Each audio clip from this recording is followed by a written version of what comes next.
Sandra attaining her senior year at Chaparral High School in Anthony, an outstanding academic student, surmounting her older brother Robert in many aspects.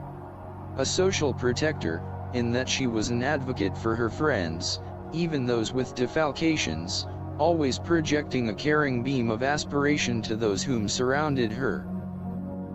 As an after-school activity, a continuance of her cheerleading ambition acquired in grammar school, becoming a member of the Anthony High School cheerleading team, but discovering she was not always in favor with the high school sponsor. The faculty member citing her disapproval, seeing her smoking off campus. Gary not too concerned, having been there as a high school student. But just prior to the Friday night school football game, the faculty sponsor informed Sandra she was excluded from participating with the cheerleading team.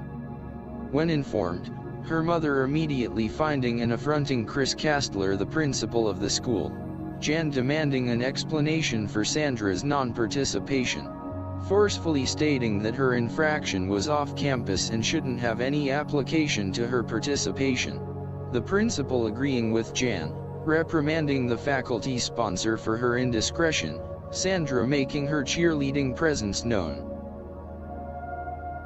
Sandra, as a member of the Performing Artist of Chaparral, was selected for the featured role of Kendra Starr in the Jerome McDonough play, Addict. The Addict production portraying the detriments of youths in a community, and their adherence to the addiction of drugs.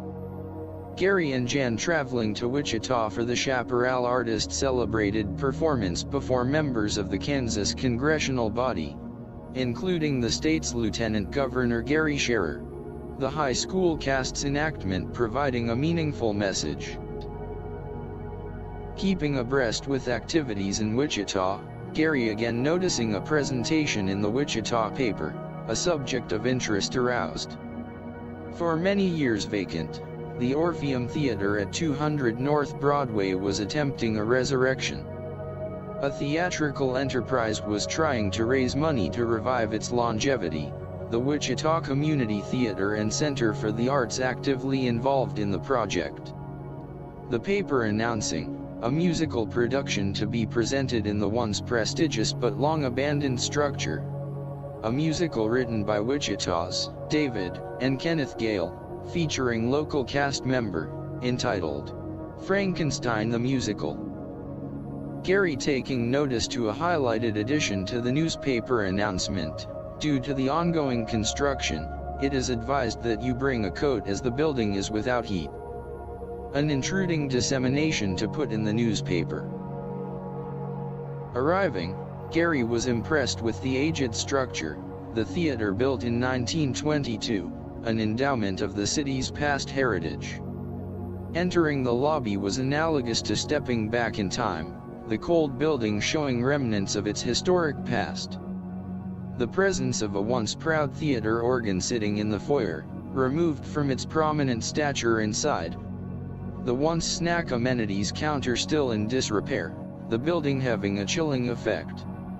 In concert of keeping with the title of the musical presentation, the theater's spacious 1,700 seating capacity, a proud stage looking down on the lower-level orchestra pit, the balconies with their ornamental statues showing their age.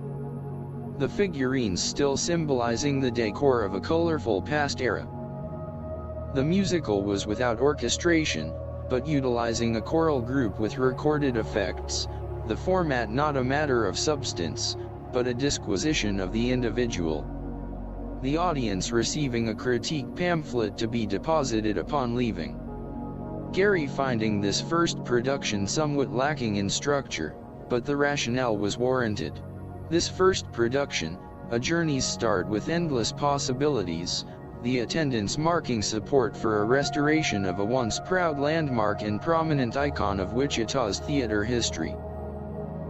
The journey home, Gary, realizing he had attended the reincarnation of a living entity, a once proud theater destined for destruction, brought back to life to live again, and proclaim its heritage.